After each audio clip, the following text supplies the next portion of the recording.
လှုပ်ဝက်ချက်နောက်ကမျောလင်းချက်တခါကအတိုင်းလို့ခေါ်တဲ့အမျိုးသားတစ်ယောက်ရှိတယ်သူဟာလူမသိသူမသိတိတ်တဆိတ်ဝေဒနာခံစားနေရတဲ့သူပေါ့တနေ့တော့သူဟာရက်ကြီးဆိုတဲ့ကောင်လေးတစ်ယောက်နဲ့ဆုံမိသွားတယ်အတိုင်းကအားရင်ကြီးနဲ့စွာနဲ့ငါနာကိုခဏလာပါဦး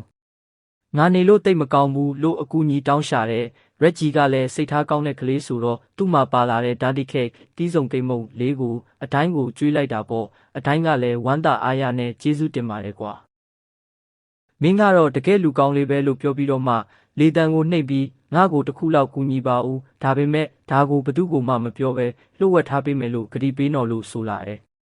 ဒါပေမဲ့ဒီလှုပ်ဝက်ချက်ကကြမခံလိုက်ပါဘူးရက်ကြီးရဲ့မိသားစုဝင်တွေကမုံတွေဘဲရောက်သွားလဲဘသူနဲ့စကားပြောနေတာလဲဆိုပြီးမိကုန်းထုတ်လာကြတယ်လူကြီးတွေကတော့စိုးရိမ်နေကြတာပေါ့အဲ့ဒီအချိန်မှာကြောက်ယောဂကလည်းပြန့်ပွားနေတဲ့အချိန်ဆိုတော့အဲ့ဒီလူကိုမင်းထိမိလားသူဘယ်မှာလဲဆိုတာပြောပြတာကလူတိုင်းအတွက်အကျိုးရှိမယ်ဆိုပြီးရက်ကြီးကိုဝိုင်းဖြောင်းဖြကြတယ်ရက်ကြီးကတော့သူ့တငယ်ချင်းတစ်လေးအတိုင်းအပေါ်တစ္ဆာရှိခြင်းသေးတယ်ဒါပေမဲ့တစ်ဖက်ကလည်းအတိုင်းကိုတကယ်တက်တာစေခြင်းတော့သူ့ကိုကူညီပေးကြပါဦးဆိုပြီးဖွင့်ပြောလိုက်ရတယ်